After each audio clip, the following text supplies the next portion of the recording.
Hey, what is up everyone? Welcome back to yet another Gunpla review, believe it or not, and this time we're taking a look at the absolutely fantastic looking Master Grade Gundam Unicorn Perfectibility. Once again, this super hard to get release, which was Gundam base only, would not be possible without those absolutely fantastic people over at Bai. And speaking of Bai, we're gonna be giving one of these away. So if you want to know how to win a perfectibility of your own, all you have to do is make sure you're signed up for Bai. There is a link down there in the description to do that. Follow Bai on Twitter. Once again, there will be a link down there in the description. And over on my website, I wrote an article about my top 5 premium Bandai kits. So the last thing you have to do is share that on Twitter with the hashtags #Bai and #Premium Bandai.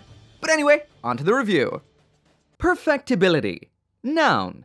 The capacity to be made completely free from faults or defects. Well, I can tell you right off the bat, that ain't this right here. Hell no, no, no, no. Faults is this guy's middle name. So anyway, this right here is what you're going to get right out of the box, just snapped together with the stickers used. And I will get onto those stickers in a minute because there's a lot of them. But there is no denying that the Perfectibility is an absolutely awesome design. And just in case you don't exactly know what that is, first off, it appeared in a Japanese arcade game called Gundam Tri-Age, which is like a card-based arcade machine.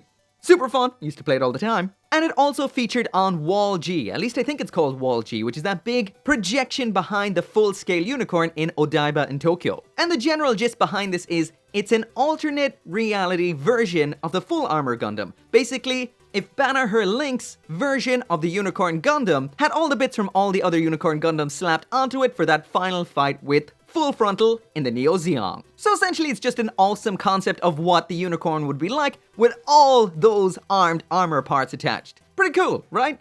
Not so cool that they slapped it onto the Master Grade right here because, whew, the Master Grade's not great. It's not awful on its own, but throw all that extra stuff on and you've got yourself a bit, and by a bit I mean a lot, of a hand grenade. So first off the bat, I'm going to give this a bit of a spin so you can take a look all around it. Honestly, I don't want to touch this thing too much because it will fall apart without a single doubt. It's very delicate and a lot of the bits are just barely attached on there. But once again, it does look beautiful. The unicorn is showing its age in a way, the Master Grade unicorn, I should say, is showing its age slightly, visually, but still it does look quite nice. After I transform this later on, I'll put it side by side of what it looks like not transformed versus transformed. But anyway, we've seen various versions of the Master Grade Unicorn multiple, and I mean multiple times before, so I'm not going to go through this too much. I'm just going to talk about what's different. Of course, this right here is the standard version of the Unicorn, just rocking a load of parts from the other units, which is the Banshee and the Phoenix. And of course, it is rocking a clear blue Psycho frame, but we'll see that later on once you transform it to Destroy mode. But anyway, as for the main body here, besides that blue Psycho frame, it's your standard RX-0 Unicorn.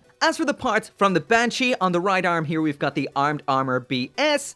And no, that doesn't stand for what you think it does. That is Beam Smart Gun. On the right arm then we've got the Armed Armor VN, which stands for Vibro Nail. And around on the back here, a little hard to see because of those wings, is the Armed Armor XC, which is Armed Armor Xenoconnect, once again from the Banshee. And then those big old wings are the Armed Armor DEs, which stands for Armed Armor Defense Extension. And as these came off the Phoenix, which was pretty much all gold, these are not very color accurate. All those gray sections there, that's there, and there, those are all off this honkin' big sheet of color correcting stickers. Now, woo! Look at that. So all these guys here you see with the gray outer edge, they were all the gray color correcting segments off those Armed Armor DEs. The other ones up here aren't so bad, just the eyes. That's what they look like there inside the head. And I never knew that this version of the Unicorn has the weird old regular Gundam eyes behind the unicorn face as opposed to that long kind of green line visor look that it should have.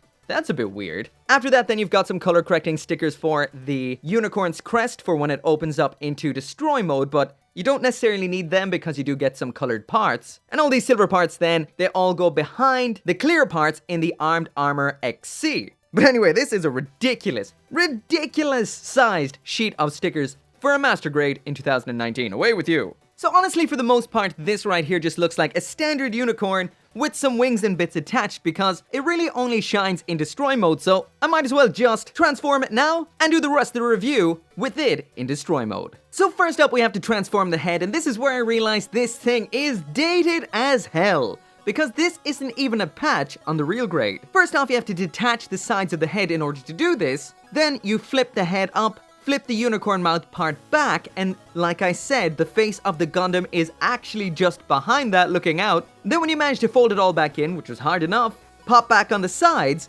If you want the horn to look good in unicorn mode, you have to use the one that's for unicorn mode, and if you want it to look good in destroy mode, you have to use a different part. So that's a bit of a parts formation there. And at this point, it was already driving me nuts, so I decided I have to disassemble this entirely in order to maintain my sanity during this transformation. Next up, down to the torso, you flip up this little section here so you can pull down the waist section. Then you pull out both of the arms. This is pretty difficult like this. It does say in the instructions to leave the arms attached in order to do this, but I didn't bother. And then you just flip down those little plates on the chest and pop out those guns on the shoulder. And funnily enough, it does mention in the instructions to use the bottom of the beam saber to do this. More specifically, the effect part of the beam saber, but that's a bit odd. Moving down to the waist unit, and here we've got another locking mechanism. Just drop this part back a little bit, then those upper sections of the legs can drop down. Check out that shiny metal ass. Close it up like that, lift up these two butt flaps, then slide down the two parts on the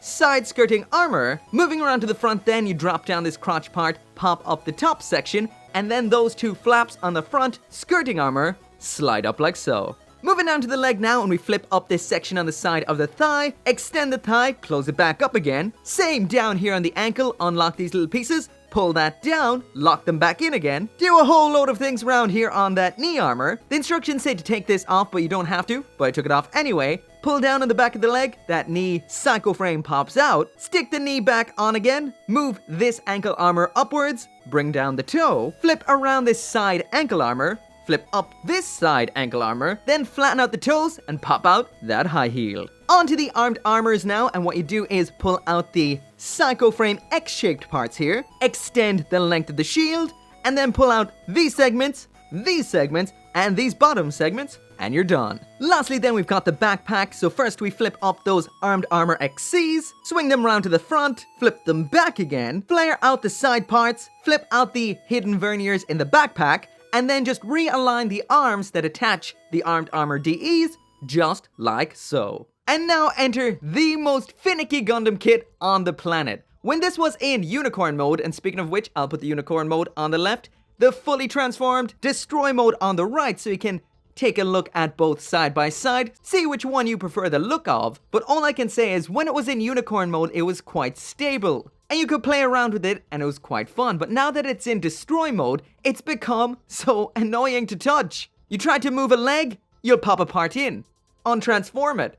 Try to touch one of the wings or something like that, you'll untransform something. Side skirts, untransform. No matter what you do, something is gonna pop back to the way it was before, and it's so annoying. This thing's strongest aspect though is definitely its looks. This is definitely a centerpiece kit. The blue and white combination is quite simple, but that makes it extremely eye-catching. If you do get in a bit closer though, that metallic blue plastic doesn't really look the best, and a lot of the blue psycho frame could look a little bit more vivid. What I mean by that is, up on the wing here you can see that's quite vivid. That's the blue against the white, so it pops quite a bit. But when you do move it around to the front here, that dark gunmetal inner frame does nothing to make this blue pop. Of course you could do something by painting it a nice chrome or something like that underneath, something that'll help it pop out. But all in all, a lot of that very nice clear blue is lost. But once again, its looks is definitely its strongest aspect. But anyway, let's move on to the accessories. So now moving on to the accessories, and there is the Master Grade Gundam Perfectibility with absolutely everything that it comes with. So pretty much everything that you see here has been seen in some form or another over the 9 or 10 or so years this thing has been out, or at least the different variants of this thing that have been out. And speaking of which, because this is made of so many different kits, there's a whole bunch of little pilot figures in here, from one that can stand up to one that can't stand up to not one or two of these sitting down guys who are in the cockpit, but there's also one right up in here too, so that's 3. But I digress. What we actually get in here is the Beam Magnum with 2 extra magazines, the bazooka, the sketchily named Armed Armor HJ, a fairly standard set of blue beams, a base adapter that does not work, as well as 2 sets of decals. As for the decals, we've got your standard sticker style set, as well as some dry rub-on style transfers. I almost forgot we do have 3 different variations of the V-fin. Actually, we've more, and I will mention that in a second. That is the one we saw already, which is the Unicorn version, this split version up here in blue, and there was the transforming version, which I seem to have misplaced sometime during the build. So honestly, for the most part, when it comes to accessories, we've seen all of these before sometime in the past. Over the 9 or so years this has been out, so get the hell out of the way. However, one thing I will mention is, this thing, and we know this already, comes in an absolutely gargantuan box. This would make you think there's a whole lot of stuff knocking around in here, and sure, this thing does have all the best aspects of all the Unicorn Gundams, but it also has a whole ton of the leftover aspects of said Gundams. This thing comes with an absolutely unprecedented amount of leftover plastic. I mean, seriously, I could build one of the entire fuel tanks. Well, it is missing the verniers in the bottom, but it is essentially the entire fuel tank of the full armor Unicorn Gundam. But anyway, as for some of the leftover parts, because some of them are actually quite funny, we've got this here, which is from the full armor Gundam. This is a lot of the parts of that kind of base jabbery looking version of all the extra equipment. We've got a bunch of the parts which were for on the Banshee's beam rifle for attaching the grenade launcher. The grenade launcher is not included in here as far as I know, so it's just these leftover bits. Some parts from the backpack of the standard Unicorn Gundam, these were taken away to affix on the armed armor XC. Some more leftover parts from the full armor Unicorn. These are those little grenade holding parts that go all over the sides of the bazookas, but there sadly aren't any grenades in here, so can't build those fully. Here we've got some parts from the Phoenix. These were for attaching the Phoenix's wings, so the whole setup round back on this is a little bit different than that of the standard Phoenix. We have these leg armor sections, and as far as I know on the full armor Gundam, they changed the sides and back of the Unicorn's legs for some reason. I guess these just weren't good enough. Some of the bits off the back of the forearms where the new Banshee-style armed armors have attached, so these are what would have been there before. I guess this little butt piece of the original Unicorn just wasn't good enough. Woo! 2007! I thought this thing was only 9 or 10 years old. It's 12 coming on 13 years old. Woo! Update, please. This right here is a 2010 runner of the Unicorn, so we've got some parts of the sides of the head as well as a white V-fin, in case you don't like that blue one. Some of the head and chest parts of the Banshee in white off this runner from Banshee. And speaking of Banshee, all these sections on the Banshee were in orange, clear orange, so we do get all of those parts in clear blue here. I'm not sure if these would work or not. I assume they would. And onto the absolute craziest wastes of space in this box, we've got this runner right here, runner R1, and they printed this entire runner in metallic blue, just with that V-fin we saw earlier on. That's the only thing missing from here. So you could build some of these parts of the Perfectibility in this color. It would look terrible, but you could. And once again, here's another entirely unused runner, ooh, dog hair, in that metallic blue. Once again, this is just for those antenna segments down there. The rest of it is completely untouched. So yeah, a lot of crazy leftover parts in here. But anyway, I'm going to blast through all of the accessories very quickly because we have seen all of these before. We've got the beam magnum right here that opens up, drops out the magazine. We've got a flip out segment there and a flip out segment up here. And check it out. Let's solve the Unicorn's 5-shot only problem by taking this one and this one, slapping all of those together like so. And there we go. We've got a 16-shot beam magnum. Problem solved. So next up then we've got the bazooka. Once again, this can extend like so. Handle that can move out on the side. This part cannot move. Well, there we go. And we've got this removable magazine segment towards the back. So that can close up then like that without that. Fold away. And all in all, it is a little bit on the basic side. We do have a green foil seal for this side.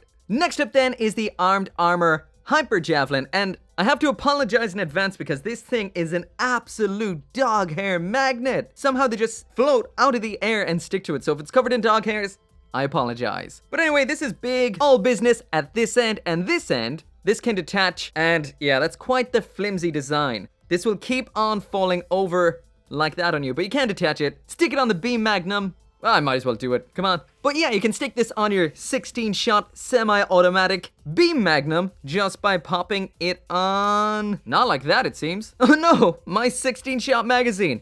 Anyway, this attaches on by sliding it in there, attaching it on there. And all I can say is, I don't think I've been this itching to finish a review since the real grade Sin and Juice. So yeah, this thing is a bit of a pain. Like even this is super loose and just, you know, not awesome. Bandai, 2.0 please. 2.0. But anyway, I will stick this onto the Perfectibility for the final rotation of this review, just so you can see it with all the armed armors attached. And speaking of attaching them, I might as well mention it. This has one of the worst Gundam hand designs ever, and that is the 3 fingers attached, 1 finger not attached, and the thumb. They always have bent fingers, so they look bad. And this peg right here for holding onto the weapons is notorious for wearing away. And wearing away the hole in the weapons. It's just rubbish. The beams are just a pair of blue beams from 2006. Can't even stay in focus for some reason. But now this I want to talk about. This is the worst designed base adapter I have ever seen. If there's a more badly designed base adapter than this, tell me. I'm a glutton for punishment and only want to be annoyed by model kits. So tell me, any base adapter worse than this? Let me know. Look at this ridge in the middle. Look at that ridge. Look at that ridge there. Why is it not flat? Because all this little ridge serves to do is... Wait for it while I... Wait for it now. Wait for it. By the way, this is what I've been using the entire review. It's just one of those ones that comes with an action base. I picked a narrow one so I could wedge it right in there so it won't move, but wait for this now. Oh, geez. Wait for this. Wait for this. In it goes. I'm actually gonna crank this guy good and high for maximum effect. So... on with the Perfectibility. Actually, just make sure I got that right. Yeah, it's attached on exactly the way it should be. Pop that then onto the action base like so. And watch this, watch this, watch this. Good job, Bandai. Beautiful. So it's that weird little ridge there in the middle is the only millimeter or millimeter and a half that's actually supporting any weight, and then just tilts back, falls off, and that happens. Also, I'm not going to drive myself any more nuts by going through all the articulation on this. The articulation is just bad. Like, for example, the bend at the elbow is just that there, which isn't so bad. But then you've got the bends at the knee, which is literally stuck at that right there. Look at that. Ooh, man. Maybe this was okay in 2009, but... or 2007, I should say. But not now. And it just falls apart. These are notorious for falling off. Actually, one of my favorite aspects about this kit is the fact that these have a wire inside of them so they're posable. These are actually quite cool. I'd actually steal these and put them on a better kit. I also love both of... ooh, it's falling to pieces. I also love both of the armed armors on the arms. Those are really cool. I've never built a Banshee with those before, so it's my first time looking at those and they're nice. They could be a little better engineered, but they're still nice. But all in all... this thing is all form over function. It looks good, but yeah, you just lie there. So that right there is it for the review. And first off, I'm gonna pull up that definition I got from online at the very beginning of this review. So perfectibility, which is a noun, meaning the capacity to be made completely free from faults or defects. This right here is full of faults. I wouldn't say defects per se, but definitely faults. Actually, I just looked up the opposite to perfectibility, and it's actually just imperfectibility. And that is exactly what this is right here. This is the Master Grade Gundam Unicorn Imperfectibility, and from me, it's getting a solid bronze tier. Just in case you don't know what bronze tier is, silver tier means it's exactly what I would expect from a Master Grade, so bronze means it doesn't make the cut. The Master Grade Unicorn wasn't necessarily all that great when it came out. Sure, it did push the tech back then, but nowadays, this is not up to spec whatsoever. This kit really does serve only one or two purposes. Actually, I'd say two purposes. The first is this looks good. It will look really good on a shelf, definite shelf candy right here. But you're gonna have to pose it once, pop it up on a stand, and don't use that base adapter or it'll be coming down pretty quickly. And then just stick it up on your shelf forever, never to be touched again. The second one, of course, is the main point of this. If you're at the Gundam base and can get it, it makes a great model kit to commemorate that visit and that journey. Besides that though, I don't really see any point in going for this, unless you really like the look of it and want it up there, looking awesome in your collection. But anyway, the articulation on this is bad, the build isn't very fun, it's flimsy. They've built flimsy parts on top of flimsy parts on top of a flimsy bot, and all you get is a giant plastic hand grenade. It's just not all that. Anyway, if you do want one of your own, you can win one through the giveaway, which I mentioned at the beginning. Check out those links in the description, as well as how you can win this right here. And also check out Buy if you want to buy one of your own. But anyway, as always, thank you so much for watching. Make sure to come back for more Gunpla reviews, and I'll see you next time.